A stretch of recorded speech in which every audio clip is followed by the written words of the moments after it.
I'm Judge Penny Wolfgang. This newsman, anchor, and reporter has been a familiar face in Western New York for a long time, with a decades-long career in the trifecta of Buffalo TV, working at all three news stations, covering the top stories in our hometown and across the globe. We are talking about Don Postles. What is next for him? Plus, we get the behind-the-scenes story with his wife, Ann, right here, right now, on The Big Picture.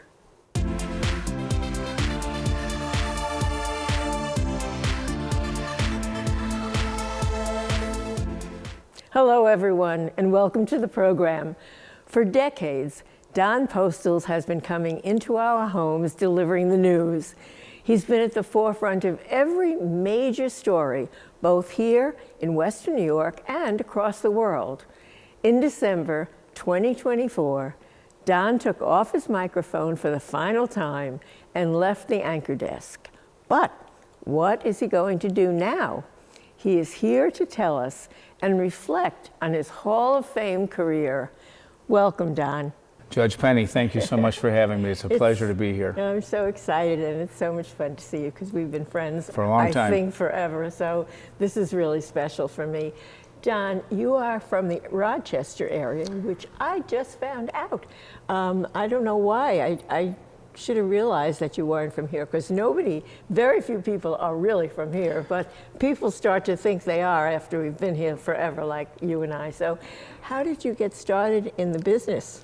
I was blessed to have a high school called Irondequoit High School in Rochester, New York, that had a 10-watt FM radio station. On a clear day, when it wasn't cloudy, it had approximately a 2-mile radius in which you could pick up the signal.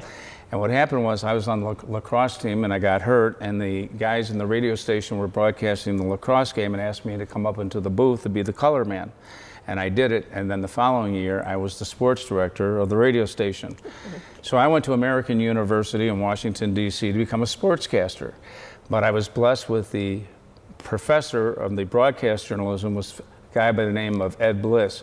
He was Walter Cronkite and Edward R. Murrow's personal writer and editor at CBS News for 40 years. When he retired, he went to AU, and he started teaching journalism. He says, "Why don't you become a newsman?" I said, "Because I don't know how to write." He goes, "Did you go to a public high school?" I said, "I did." He goes, "Well, of course you don't know how to write. Your teachers didn't know how to write." He says, "I will teach you how to write." And God bless him, he did.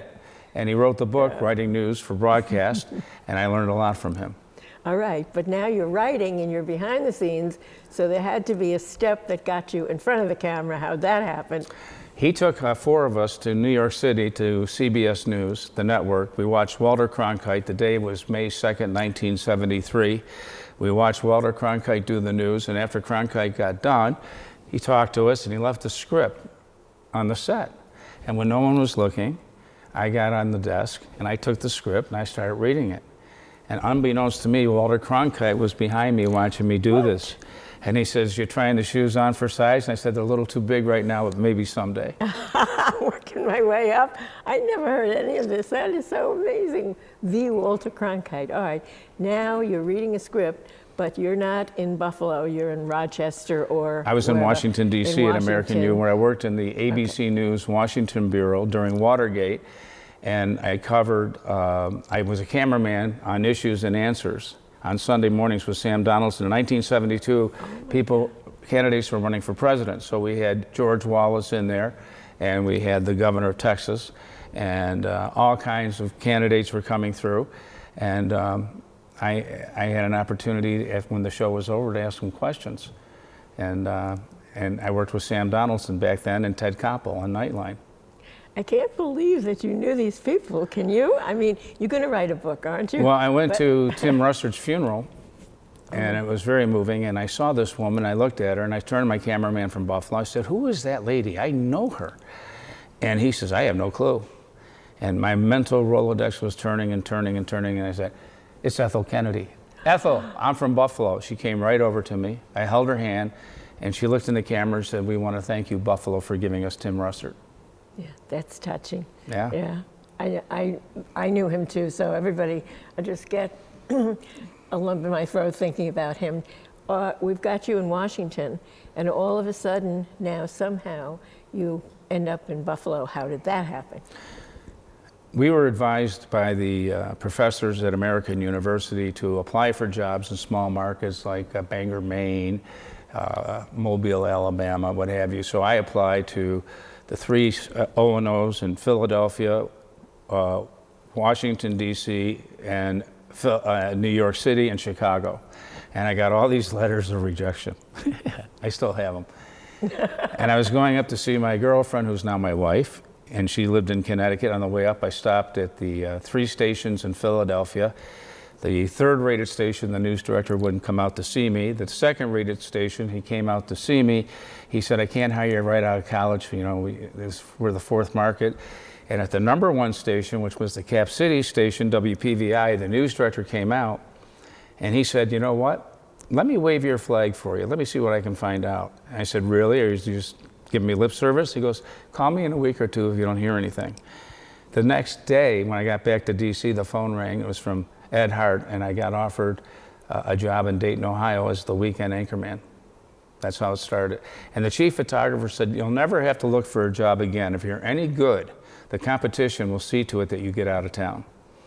And I got a call from Phil Buth one day. It was April Fool's Day, 1976. I came in for my job interview, and I started on Memorial Day, 1976 at Channel 7 with Irv, Rick, and Tom.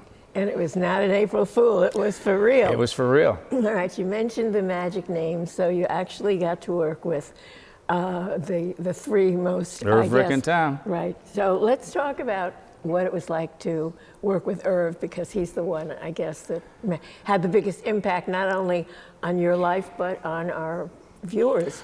Irv was an incredible man. He had the gift of knowing how to connect with the viewers, and the viewers connected with Irv. And everywhere we went, it would be Irv, you know, not Irv Weinstein, but Irv, how's it going? And he was incredible. He always said 3 things to me. Make sure that you give the viewer a compelling reason to watch the news. Make sure that you're fair, accurate, and balanced. And number 3, make sure you get out in the community and work as many community events as you can. Yeah, well, don't forget, back then there was no cable TV. It was, you know, ABC, NBC, CBS, and the public broadcasting station and the Canadian stations that bled into Buffalo. No cable. So on the new news, for example, I had a 50 share, which was unheard of. And now I don't want you to think I have a big head, because I was sandwiched in between one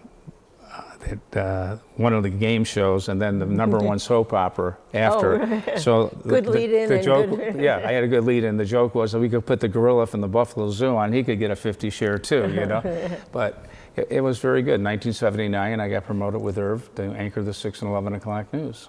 Now, as part of your job, not only did you meet all these fabulous people, but you actually got to travel to internationally to very exciting places. And for some reason, we talk about, when we think about you, we talk about your visit to Poland and your visit with the Pope, because the Pope visit had a Buffalo connection, as everything does in this world. Everything does. May in 1981, Pope John Paul II, there was an attempted assassination at St. Peter's Square outside the Vatican. Ann Odre from Buffalo happened to be a pilgrim to see the general audience with the Holy Father, gets shot. The bullet went through the Pope, came out, and went through her chest. I was out trying just to get a picture of her from her daughter, Joanne Konjarski, when I was notified that they had called my wife Ann and said, pack up Don's clothes for 4 days. We're going to send him to Rome tonight, and he doesn't know it. When I found out, I said to Joanne Konjarski, I'm going to Rome tonight to see your mom. And her husband said, why don't you take Joanne with you? And it's a good thing I did, because I got in the hospital and got the only interview, bedside interview with Ann Odre, a lovely lady. And a year later, the Pope felt so badly that she had to suffer because of him. He invited her back to Rome, to the Vatican, and she took me with her to meet the Pope. And that was the highlight of my career. Then I went to Poland under the Solidarity movement with Lech Wałęsa, and when he won the Nobel Peace Prize in December, I went to Oslo, Norway to cover the Nobel Peace Prize, which was one heck of a journey. That had to be, those memories, they have to be not only unique, but something you'll have forever. But we just got to talk about how, if that was today, They never would have. You never would have gotten to cover any of those stories.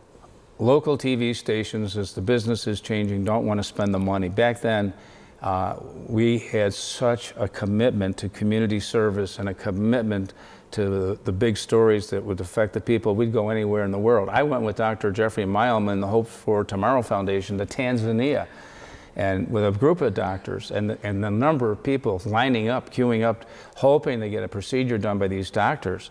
And these are guys giving back not only to Buffalo, but to a third world country like Tanzania. And to me, it was a lot of beauty there, but the poverty was the worst I'd ever seen in my whole life. But I'm glad I had the experience, and I took my wife with me to see Tanzania. I took my wife in 1985. She was at Castel Gandolfo and Lake Como, where the Pope spends the summers, and John Paul II blessed my wife when she was pregnant with our third child, Michael.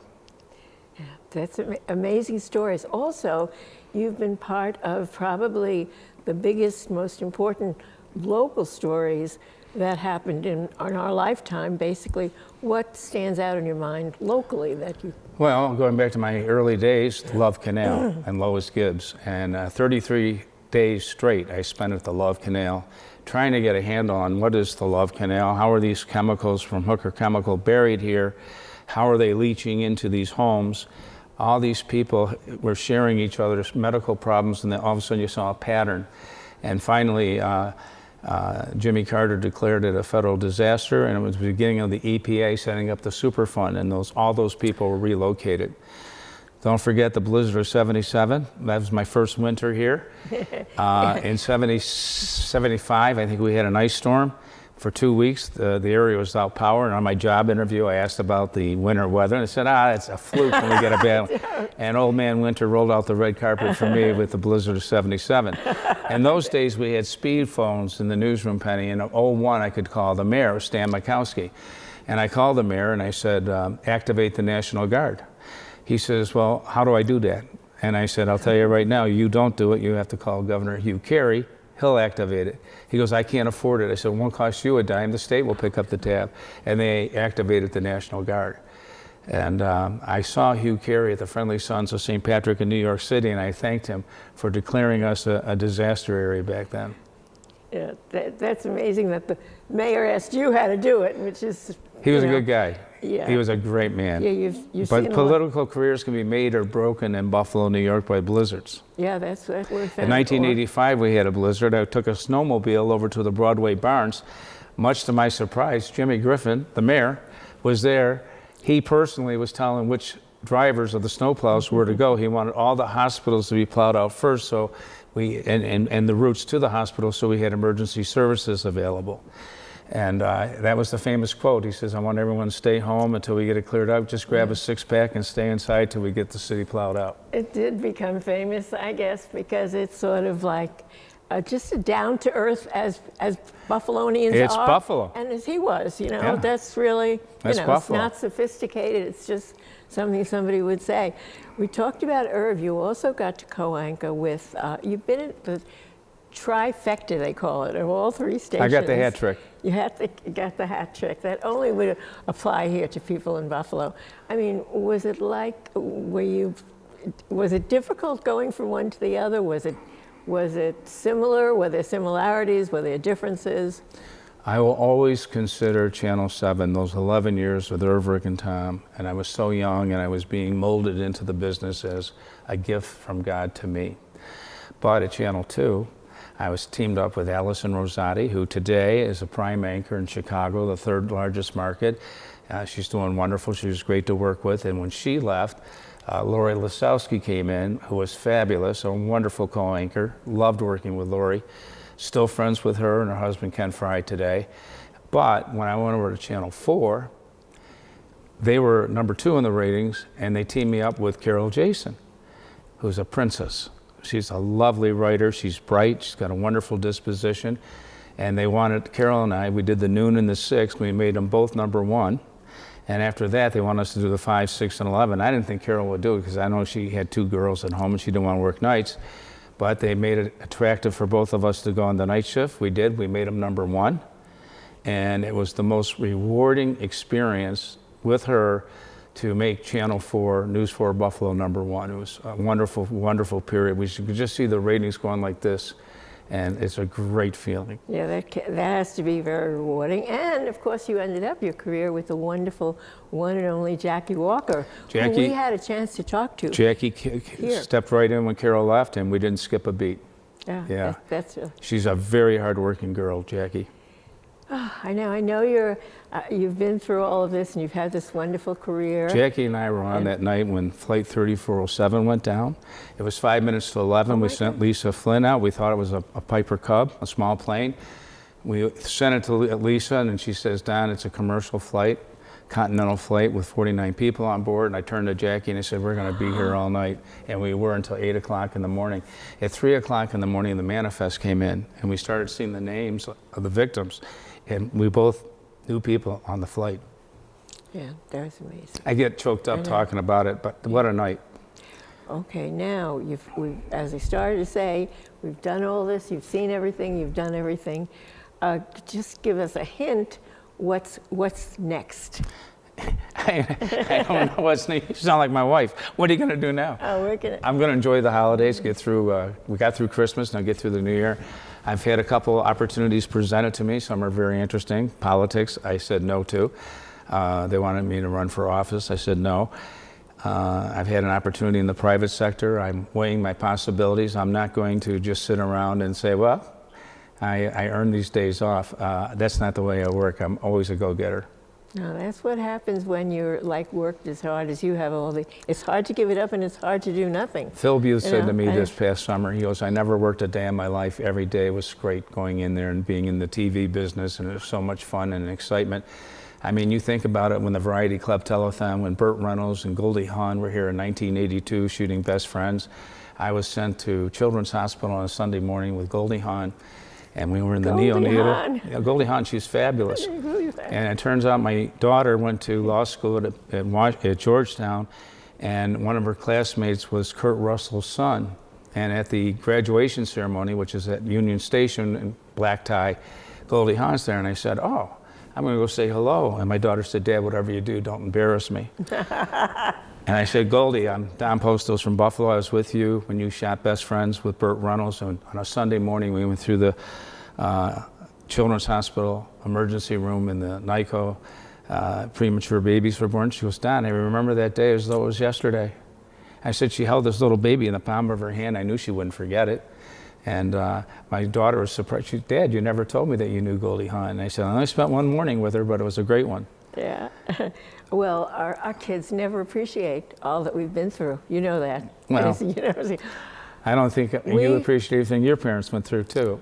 Yeah, no, I think you're right. We are going to have an opportunity to get the inside scoop, things that you haven't told us and that you're trying to keep secret, because we're going to have an opportunity to talk to your wonderful wife, Anne, who's been in the studio listening, and now we're going to talk to her and she's going to tell us all the things that you didn't, or that you skipped over, or that you were trying to keep hidden. But it's all going to come out, okay? So now we're going to have a conversation with Anne. Please stay with us.